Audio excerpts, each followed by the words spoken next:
Let's start this with this gem. Do I believe that AI can change how golf is fundamentally coached?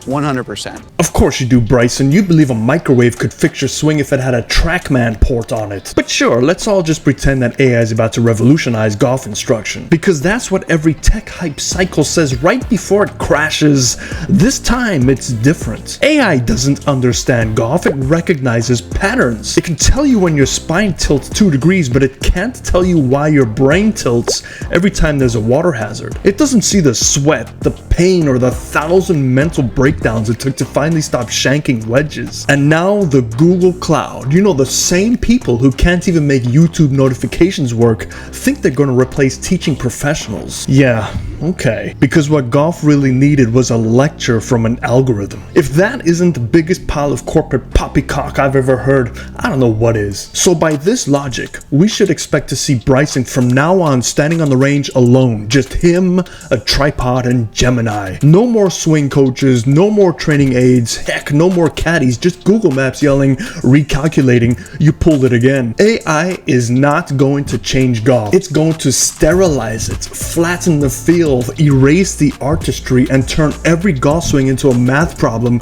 nobody asked to solve. Because that's what AI does best. It takes something deeply human, strip it of context, and still back to you with a slogan that starts with introducing the future. So we open this whole thing with Bryson announcing that Google Cloud is going to help random golfers beat him using AI. Now, I don't know what's funnier, that statement or the fact Google somehow convinced the professional golfer to become a walking ad for Gemini like it's a second coming of Ben Hogan's 5 lessons. They're using Gemini to analyze swings. Apparently, it finds moments of address, takeaway, top, impact, follow through, and finish.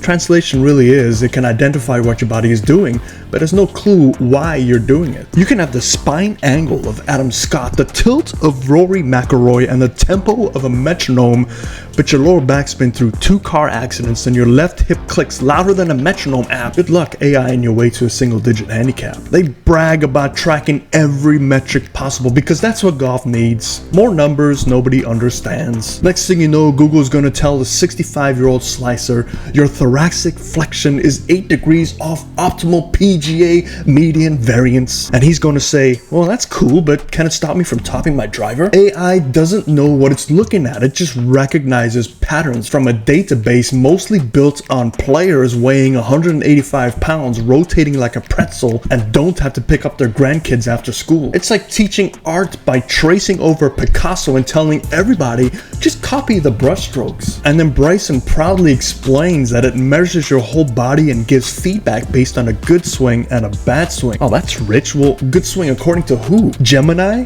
The same Gemini that once thought a person's hand was a third knee? AI just doesn't know cause and effect. It can't tell you your club path is bad because your setup is trash, or your setup is trash because your back is fused from an old football injury. It just says, that's not what Rory does. It's like it's a digital Karen with a TrackMan addiction. And then they turn this lesson into a game show. Contestants get advantages, the dizzy driver, the human pretzel, the grip it and rip it backwards. At this point, it's less golf instruction, more fear factor, sponsored by Silicon Valley. They've got Bryson spinning in circles like he's buffering in real time, and Google's over here saying AI will revolutionize golf. Yeah, it looks like it's revolutionizing it right into a clown act. The sad part of it all is AI thinks golf is a math problem. Golf is a human problem filled with injury history, body asymmetry, anxiety, ego, and the occasional chili dip from hell. You can't fix a lifetime of bad movement patterns with a phone camera and an algorithm